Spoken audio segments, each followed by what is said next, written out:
Hey, what's going on, Headliner Nation? Welcome back to the Fantasy Headliners. Kyle coming to you with our XFL Week 2 preview show. And who would have thought a few short weeks ago we'd be diving headlong into XFL information? But here we are after a very successful Week 1. We plan on covering it all off season long. So if you're looking for XFL content, we've got you covered here on the Fantasy Headliners. And even if you're not playing XFL Fantasy, there is a website out there offering XFL Fantasy right now. We got a league together here at the Fantasy Headliners. We only did 4 guys though, so all you got to do is find 3 of your buddies that will be willing to play with you. I believe the website is like Alternative Fantasy Sports or something like that. But if you Google it, you're gonna find it.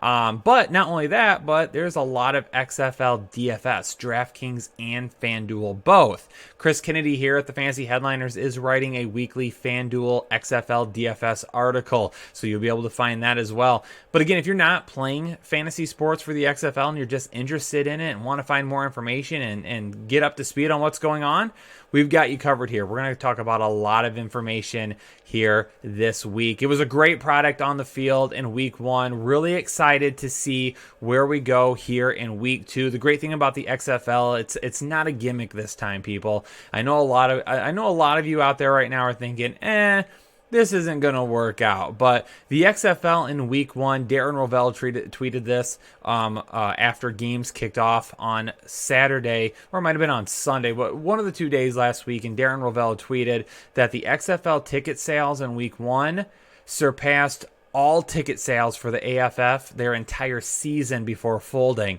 So people are excited for the XFL as well, and I think we're going to see a lot of that. They have some really cool rules in the XFL. They're not gimmicky rules either. They're rules that are going to make the game safer for players, more entertaining for fans. Not only that, but there's a lot of transparency. You can hear the head coaches calling in plays to the players, and you can hear them going through the audibles and talking to the players, because again, in the XFL, you can talk to the players on their headsets the entire time. The communications do not cut off.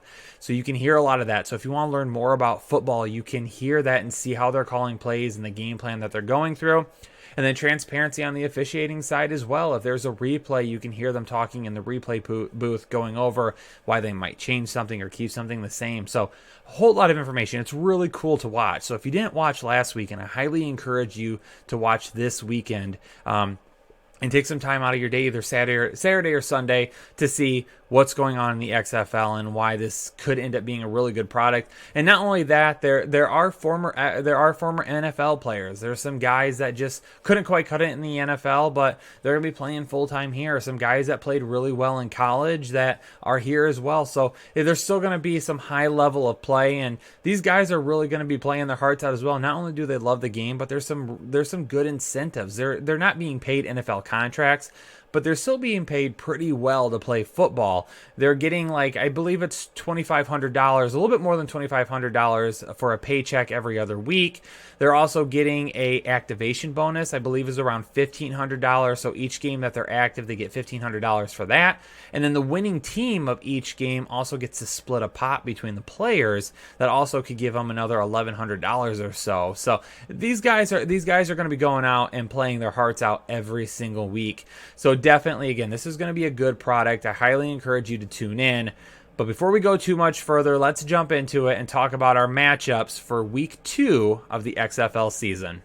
All right, so here are our matchups for Week 2 of the XFL season. And again, a great TV deal. So they are on the major networks, so we don't have to worry about not being able to watch these games. You're going to be able to watch these games whether you have cable or dish or you just have rabbit ears on your TV. It doesn't matter. You're going to be able to watch some of these games. So on ABC on Saturday at 2 o'clock, the Guardians and the Defenders will face off in D.C. At 5 o'clock on Saturday on Fox, Tampa Bay and Seattle will go at it. And then on Sunday, again, they play on Saturday and Sunday. I love that. I love that. I wish the NFL would do that. I'd rather have Saturday and Sunday games in the NFL than Thursday and Sunday games. So let me know your thoughts on that. What do you think? Do you like Saturday, Sunday games? But anyway, Sunday at 3 o'clock, Dallas and L.A. go to L.A. on ABC. And then on Fox Sports 1 on Sunday at 6 o'clock, St. Louis and Houston. I expect some really good matchup this week. I'm really excited for some of these games. And for the first matchup of the week, we're going to jump in and we're going to talk about the Guardians first. The Guardians last week, a 23-3 win over Tampa Bay. Ouch. Ouch. I thought Tampa Bay was going to be one of the better teams in the league. That's all right. Just didn't end up working out last week. New York looking to continue that winning streak this week against the DC Defenders. The Guardians defense won them last week. 5 sacks, 3 forced fumbles, 2 interceptions. They're going to have to do the same thing against the Defenders this week, who had a really good offensive week last week. Some players to watch. Matt McGloin, again, not a name that jumps off the page to you. Okay, 52% completion percentage, 182 yards. Did average 6.3 yards per attempt, 2 total touchdowns. He had a rushing touchdown and a passing touchdown. I don't expect the Guardians to be a high-powered offensive team the rest of the year. They did spread the ball around quite a bit. 4 wide receivers had at least 4 targets. Neither of their running back had double-digit carries either. Victor was 9 for 32. Cook was 4 for 10. Neither of them did a whole lot with those carries either. So against the Defenders, I don't know if the Guardians are going to be able to keep up with the Defenders this week. I just don't see it happening. Joe Horn was the wide receiver to own last week, and I think as McGloin grows in this offense, as this offense grows, these players grow while working together, Horn is going to establish himself as the wide receiver 1. Even though 4 wide receivers had at least 4 targets, Horn had 8 targets. Now, he only had 2 catches, but playing out of the slot went for 13.5 yards per catch. So you could see some really big plays out of him as well. Again, I'm not expecting a whole lot from this Guardians offense. Did just enough to win last week. They did score 23 points. But the Defenders, the DC Defenders, they're going to come ready to play this week, and they have one of the better offenses here in the league. I highly anticipate DC putting up some pretty big numbers this week, and it all starts at the quarterback position for them. Cardell Jones is going to be one of the best quarterbacks to own each and every week in this league. The Defenders scored the second most team points last week. Cardell Jones, again, a big part of that. 16 of 26, completed 62% of his passes, 235 yards, 2 touchdowns. What I really loved from Cardell Jones was his ability to run the football a little bit. These were not designed runs, though. He took what the defense was giving him. If they gave him some holes to run, he took it, and I love that. It's going to help you in fantasy, whether it's DFS or not. Cardell Jones is probably going to be a little bit cheaper than a couple of the other quarterback options we're going to talk about more in this show, but he's going to give you possibly as many rushing attempts as those guys might get as well, so definitely like that opportunity there. He led the XFL last week with 9 yards per attempt. It's going to be a passing team. They're going to throw the ball quite a bit. 9 players last week had a target, though. So when we talk about spreading the ball around, DC did that a lot last week. But Eli Rogers, he's my wide receiver 1 on this team, working out of the slot, 6 catches on 6 targets, 73 receiving yards. He's not going to be a big play guy, but he's going to be a guy in half PPR, PPR formats, depending on whether you're doing FanDuel or DraftKings or a different website. He's going to rack up a lot of those targets and a lot of those catches. I think he's going to be a very safe option for Cardell Jones. If you're looking at the backfield, Presley led the team with 12 carries at running back, but it's Pumphrey that I'm keeping an eye on. He has got the biggest upside. And the reason I really liked what they did with him last week, they would split him out in the slot every once in a while. They would run some plays where maybe he would do a jet sweep. He'd come in motion around the outside. They wouldn't hand it to him every single time, but they moved him around. He's a really good athlete. A ton of rushing yards at San Diego State. Has held records before. So definitely a guy that has the ability to do those things. He did play in 2 running back sets as well. So they have Presley and Pumphrey on the field together. He had 3 targets in the passing game. Expect more from him in the coming weeks. So from a running back perspective, I think Pumphrey grows in this offense and becomes a guy that week in and week out gives you a ton of upside because of what they do there. So that's the Guardians and the Defenders for you. Jump into our next matchup, the Tampa Bay Vipers and the Seattle Dragons. For Tampa Bay, again, a poor showing last week at New York, lost 23-3, but I'm expecting them to bounce back at some point.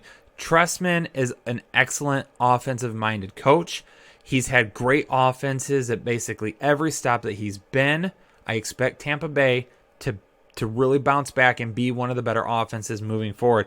Aaron Murray just struggled last week. 47% of his passes completed, 6.8 yards per attempt, which is good to see that, but 2 interceptions. The O-line needs to be better, though. They need to be better. Too much pressure by the Guardians last week. Again, talked about their defense a little bit. The Guardians, they're going to have, again, their defense won last week. 5 sacks, 3 forced fumbles, 2 interceptions against this Vipers team. So the offensive line is going to have to be a lot better. But when he did complete some of his passes, big plays, 3 wide receivers averaged over 15 yards per reception. Daniel Williams being that wide receiver 1 right now. 6 receptions on 9 targets and 123 yards. Keep an eye on Quentin Flowers, though. Okay, Quentin Flowers, he's listed as a running back and a quarterback on the depth chart.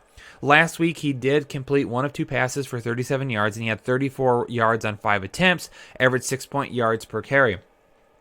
Remember, the rules in the XFL allow for 2 forward passes. So you can complete 1 pass behind the line of scrimmage, and then you can complete a second pass past the line of scrimmage. So expect Quentin Flowers to get into some of those trick plays, some of those looks. They can put him on the field at the same time as potentially Aaron Murray. They can do a lot of different things with him. So I think Quentin Flowers is going to be a guy that's going to be really fun to watch as the season goes on. Davion Smith, though, I talked about him in our XFL preview show. 16 attempts, 79 yards, average 4.9 yards per carry. A guy that I watched in Michigan. I don't think that he's going to be or would be a good NFL running back, but I think at this level he can be good. He runs really hard. He's tough to bring down, gets you a lot of second chance yards. Keep an eye on him. His elusive rating through Pro Football Focus, he had the second best elusive rating through Pro Football Focus for all XFL running backs last week. I expect Tampa Bay to continue to use him. He's going to be one of your better running back plays every single week, I believe.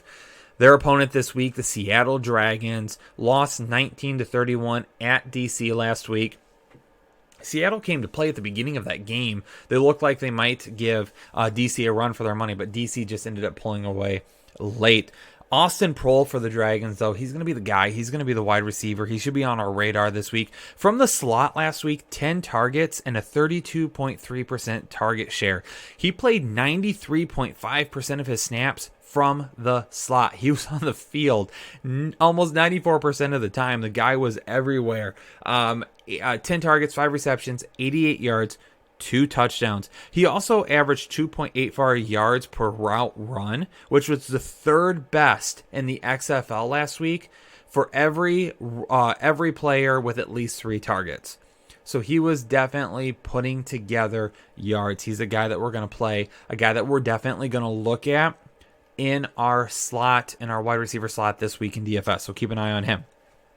At running back, now, Kenneth Farrow is going to be my guy that I'm going to be keeping an eye on. 7 carries, 5.7 yards per carry. He was the most effective running back last week. Now, Gardner got some carries as well. He had 9 carries, but he wasn't as effective.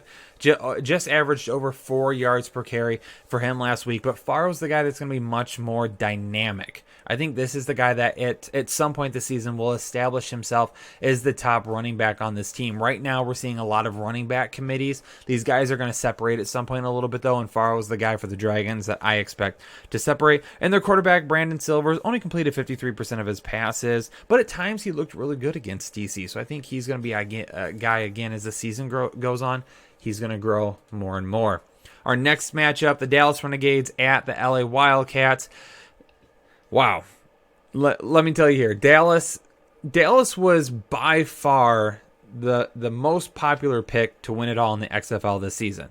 They've got the coach, Bob Stoops, a high profile, the highest profile coach here in the XFL. And it just didn't go their way last week. I expect them to start turning things around, though. Number 1, Landry Jones was out last week. I expect him to play in week 2, though. Landry Jones has played for Bob Stoops, knows the offense. This is going to be a team that's going to end up passing it quite a bit.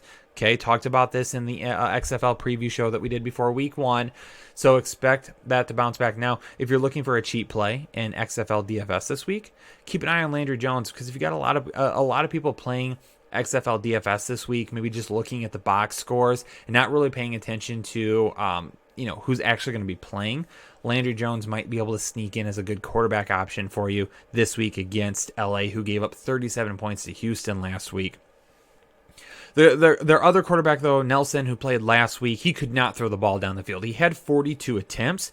He only had 209 yards, though, so he averaged 5 yards per attempt, which is not good. No touchdowns, only one interception. Landry Jones is going to be able to push the ball down the field. At the running back position, though, was really interesting to see. Cameron Artis-Payne was talked about as being the running back one, the guy in this offense, but Lance Dunbar, five rushes for 27 yards, caught 6 of 6 targets. Payne only had 2 rushing attempts, or Artis-Payne only had 2 rushing attempts last week. And this was in a game that was wildly out of hand. The Renegades only lost 15-9 to St. Louis. So they could have continued to use Cameron Artis-Payne a little bit. They didn't have to turn over to Lance Dunbar and say, hey, we've got to play catch up. We got to have a pass catching back on the field the entire time.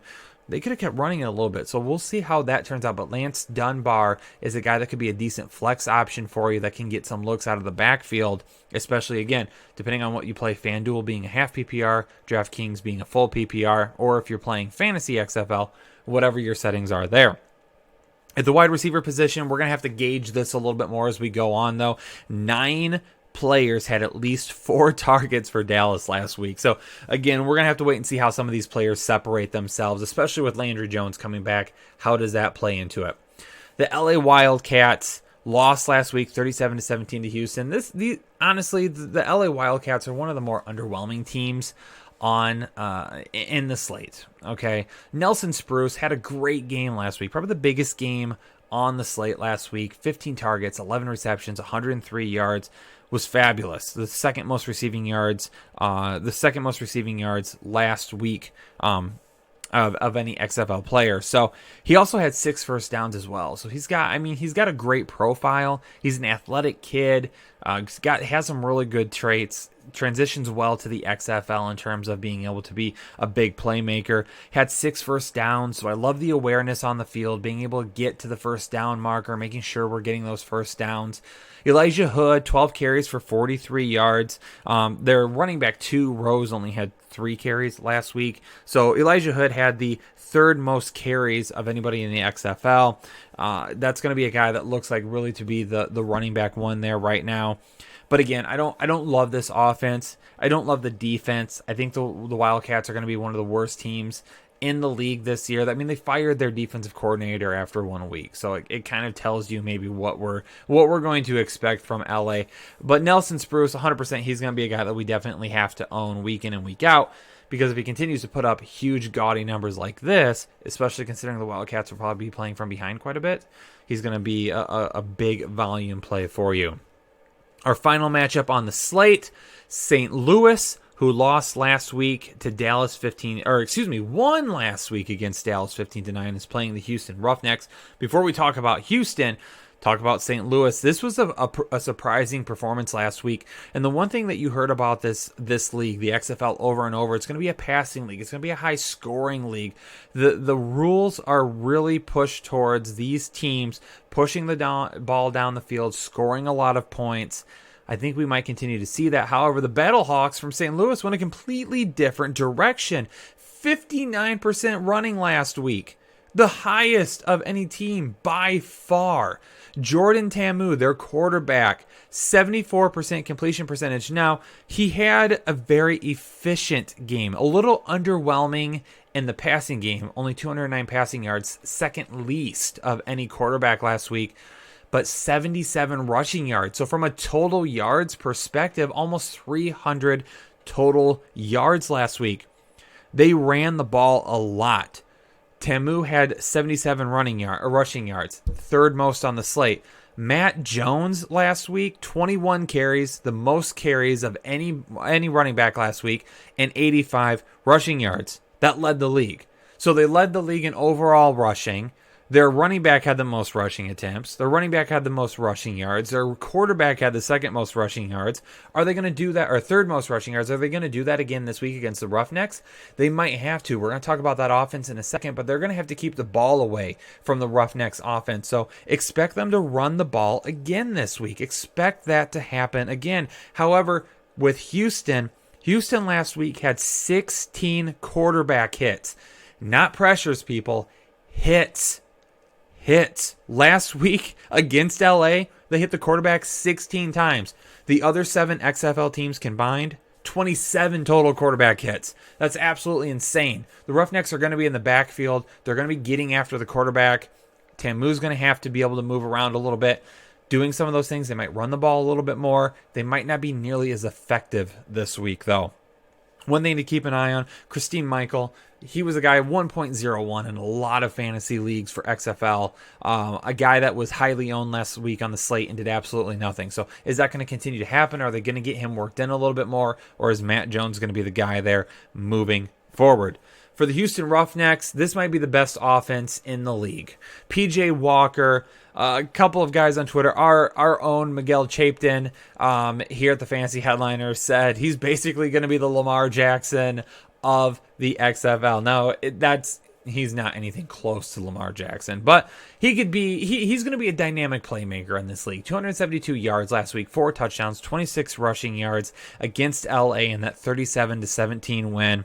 He's the QB to watch. He's going to be the top QB basically every single week. 3 wide receivers last week had touchdowns, but they played extremely well last week, and this offense was really great, and that was without their top receiving option really doing a whole lot of anything, and Sammy Coates. Sammy Coates is going to be their big play guy. 9 targets last week.